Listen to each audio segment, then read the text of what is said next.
God saves, God protects, Jesus lives.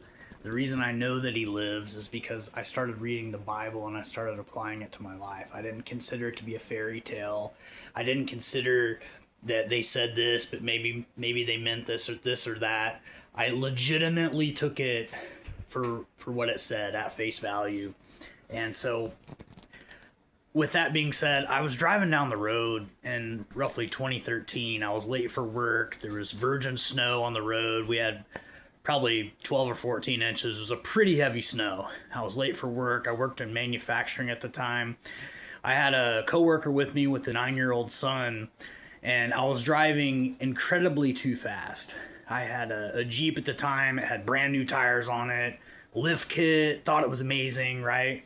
I'm driving through this virgin snow. I started passing somebody in the left lane, and between a housing complex on the right and a field on the left. And long story short, we started going out into the field, down over the embankment. And it was as if time paused and a force literally picked this Jeep up and set it back on the road. And we continued on. I passed the vehicle and we got to work. And now I'm sharing this first and foremost because it's a true story. And secondly, because that is an example of how the living God saves. Now, what would have happened if he didn't do that? Well, we would have been stranded on the side of the road for a really long time. Were our lives in danger? Probably not. But it's important to note this circumstance because even though our lives weren't in danger, our circumstance meant enough to him to act, to send angelic intervention. Now, you fast forward to the summer, it was actually, no, scratch that, spring of 2021. My wife and I were just outside of Syracuse, New York. Torrential downpour. We were between a school bus and a concrete embankment, like a divider, right? Torrential downpour, couldn't see the road. I mean, it was flowing. We were going, again, incredibly too fast. Hit a pothole because of the flow of water. You couldn't really see the road. Threw the Jeep sideways. It was a different Jeep.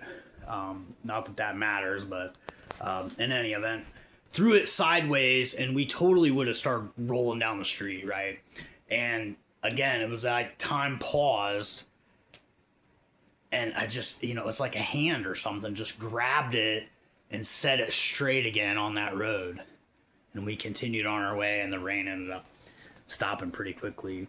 And then on into the future from that, roughly 2024, summer of 2024, Terre Haute, Indiana. My son and I were driving. Well, he was actually driving this time. We were in a tiny little car. I don't remember what it was, some little skateboard. And driving up the main road there through Terre Haute, and somebody pulled out in front of us. Oh, geez. There was no time to react. I mean, no time to react. He just jerked the wheel to the left, and the rear end of the car just came up, and I could feel, like, again, time paused, and something pushed that rear end back down to the ground, and then he jerked it to the right because, when you go into a skid, you know what I mean? You fishtail it, and again, something pushed the car back down to the road. So, long story short, no one was hurt in any of those circumstances.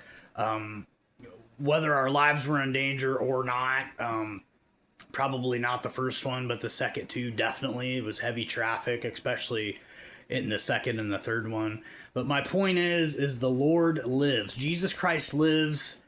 He died for our sins. He wants to help you. He wants to save you. Psalm 91 says that those who dwell in the shelter of the Most High will abide in the shadow of the Almighty.